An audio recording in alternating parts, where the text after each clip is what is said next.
Conversar com Felipe Killing. A Rússia faltou, como diz o Killing, combinar com os russos, porque foi rejeitada a proposta apresentada pelos Estados Unidos e o Putin fala abertamente em uma guerra com a Europa.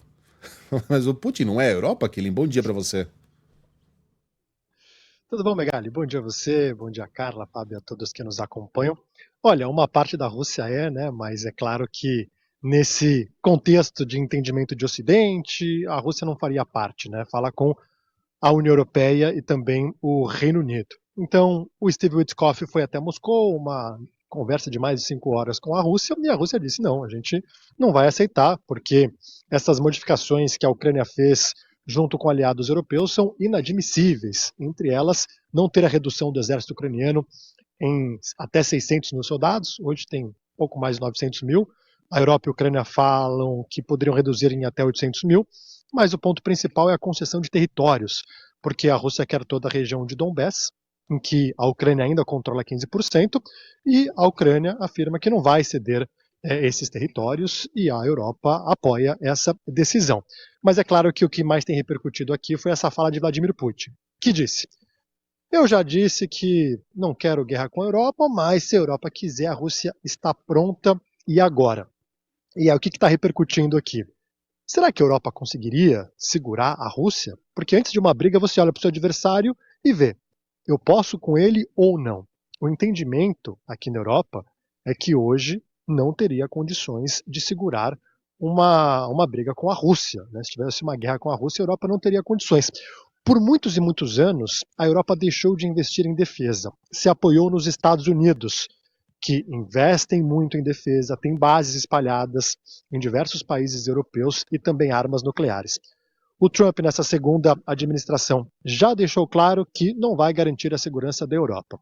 E a Europa agora está se movendo.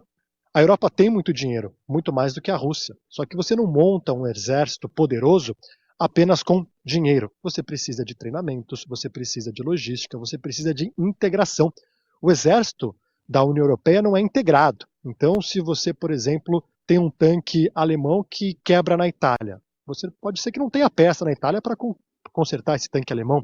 Se tiver um míssil fabricado na França, talvez ele não possa ser lançado do Reino Unido porque os lançadores são diferentes. Se tivesse uma guerra com a Rússia, da onde viria a coordenação da estratégia? Não existe essa integração. E a Europa entendeu isso e está tentando correr atrás do tempo perdido. Recentemente, a Alemanha anunciou um plano para aumentar o número de recrutas, oferecendo inclusive um salário superior a 2 mil euros por mês. A França também, tentando aumentar o número de soldados. Só para se ter uma ideia, o maior exército em número de soldados da União Europeia é o da Polônia, que tem mais de 200 mil soldados. Se você pegar Reino Unido e França, tem menos de 200 mil. Se você pegar só o exército do Reino Unido, sem contar marinha e aeronáutica, você não enche o estádio de Wembley, tem menos de 80 mil soldados. Então, por aqui o entendimento é esse, que a Europa tem um exército sucateado, que existe já uma guerra híbrida com a Rússia, com sabotagens em redes de comunicação, interferência na democracia, e a Europa agora está começando a investir, mas é um processo que demora. Inclusive, a Alemanha divulgou, acabou vazando esse documento, mas a Alemanha produziu um documento de 1.200 páginas em que afirma que uma guerra com a Rússia é provável a partir de 2029. Pode ser que não aconteça, mas é provável. E aí nesse plano tem algumas medidas que a Alemanha poderia utilizar, como as autobus, para servirem de pista de pouso para grandes aeronaves, mas que precisaria investir também na infraestrutura e na logística. Mas hoje o entendimento aqui é que o exército europeu precisa evoluir muito para tentar fazer frente à Rússia caso aconteça uma guerra.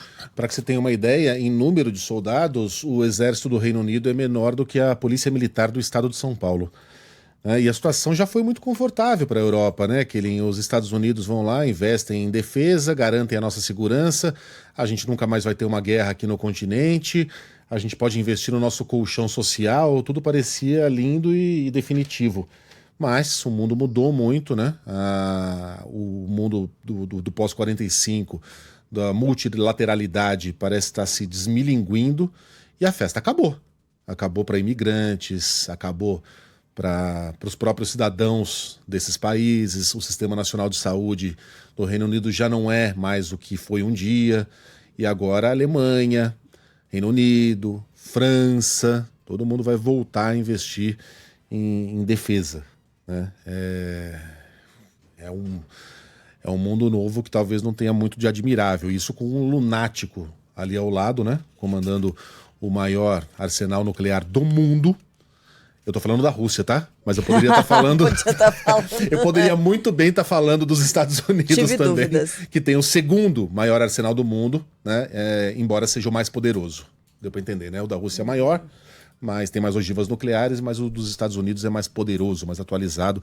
E 2 lunáticos comandam esses 2 exércitos. Benjamin Netanyahu entra em algum lugar? Não. Aí a gente não sabe, né? A gente não tem bem Tem certeza. isso também, né? É. Kilin, enfim, que delícia de quarta-feira. Bom trabalho para você, até amanhã. Tranquilinha, tranquilinha. Valeu, até amanhã. Valeu.